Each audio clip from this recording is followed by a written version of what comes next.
लड़की पहली बार अपने मंगेतर के घर गई थी। उसने गलती से नौकरानी के हाथ धोने के लिए लाए पानी को पीने का पानी समझकर पी लिया। बिना कुछ कहे उसने पूरा बेसिन उठाया और गटक लिया। सफर से मेरे हाथ बहुत प्यासे हो गए हैं, उसने कहा। यह देखकर सास ने तुरंत लड़की का मजाक उड़ाया।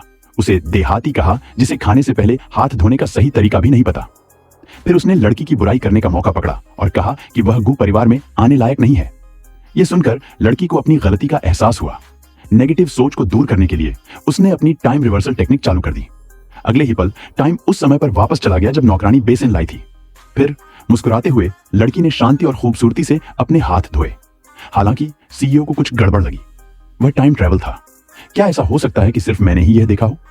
पता चला कि लड़की पहाड़ पर बने एक ताओवादी मंदिर में पली बड़ी थी, लेकिन क्योंकि उसके इमोशन अभी भी मैच्योर नहीं थे, इसलिए उसके मालिक ने उसे एक खास इवेंट का अनुभव करने के लिए पहाड़ से नीचे उतरने को कहा। उसने उसके लिए एक सीईओ मंगेतर भी ढूंढ दिया। अगर लड़की 3 महीने तक अपने मंगेतर के घर पर रहती तो वह इवेंट को सफलतापूर्वक पूरा कर सकती थी। हालांकि उसका मालिक उसे यह बताना भूल गया कि उसका टाइम ट्रैवल सीईओ, जो उसका किस्मत वाला था, के सामने बेअसर था। खासकर सीईओ को अपने दादा द्वारा अरेंज की गई इस मंगेतर में कोई दिलचस्पी नहीं थी और उसने तुरंत उसे चेतावनी दी।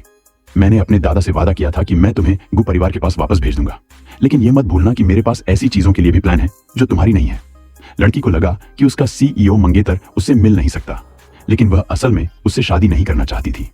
वह बस 3 महीने उसके घर पर रहकर मुश्किलें पूरी करना चाहती थी। फिर वह उसके साथ घर चली गई। उसकी मां ने तुरंत उसकी दिलचस्पी की कमी देखी और उसे दिलासा देते हुए कहा कि उसके दादाजी को बदतमीज लोग पसंद नहीं है और अगर वह उनके सामने कुछ भी गलत कहती है तो उसके जैसी देहाती लड़की को नापसंद किया जाएगा और घर से निकाल दिया जाएगा। यह सुनकर लड़की घबरा गई। छोटे भाई, तुम अभी नहीं जा सकते?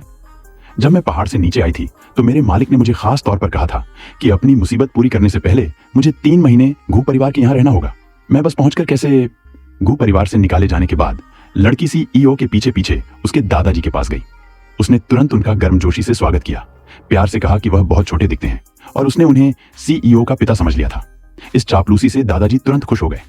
उन्होंने सीईओ से यह भी कहा कि वह लड़की से सीखें और हमेशा सख्त, बिना मुस्कुराए चेहरा न रखें।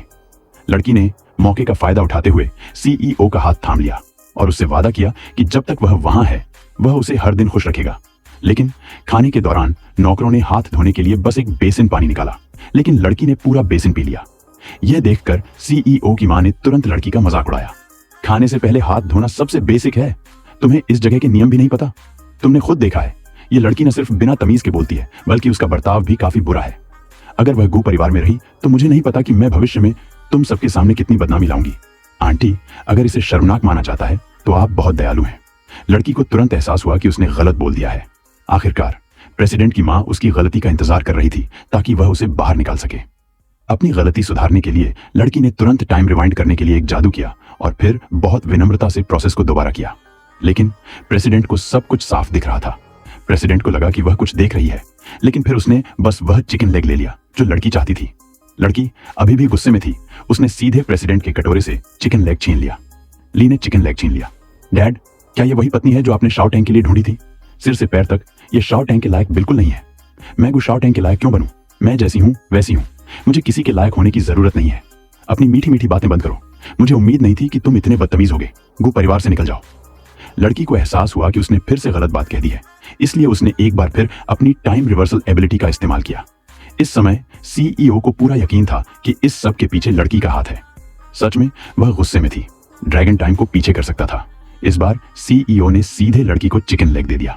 हालांकि लड़की थोड़ी शर्मीली हो गई। मेरे मालिक ने कहा, बड़ों के खाना छूने से पहले छोटे बच्चों की हिम्मत कैसे हुई पहले खाने की?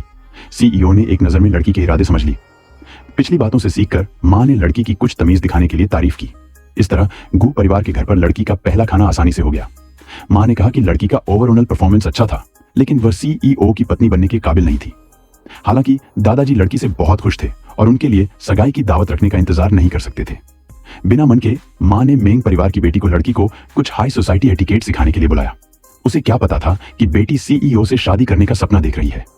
लड़की को सबक सिखाने के लिए उसने इस मौके का फायदा उठाकर उसे ठीक से ठीक करने का फैसला किया। इसलिए वह लड़की को पूल के किनारे ले गई और उसे एक किताब पकड़ा दी। एक पैर पर खड़ी लड़की का बैलेंस बिगड़ने और पानी में गिरने की उम्मीद थी, लेकिन उसे हैरानी हुई कि वह मजबूती से अपनी जगह पर खड़ी रही। यह देखकर नई वारिस ने पहल करने का फैसला किया। उसने दावा किया कि इस अफरा तफरी के बीच मधुमक्खियां लड़की को पानी में धकेलने की कोशिश कर रही थी, लेकिन लड़की ने साइड ले लिया और नई वारिस पानी में गिर गई। मेरी मदद करो मोजी, तुम ठीक हो, मेरी मदद करो। लेकिन लड़की को बिल्कुल भी तैरना नहीं आता था, इसीलिए उसे टाइम रिवाइंड करके 5 मिनट पीछे जाना पड़ा।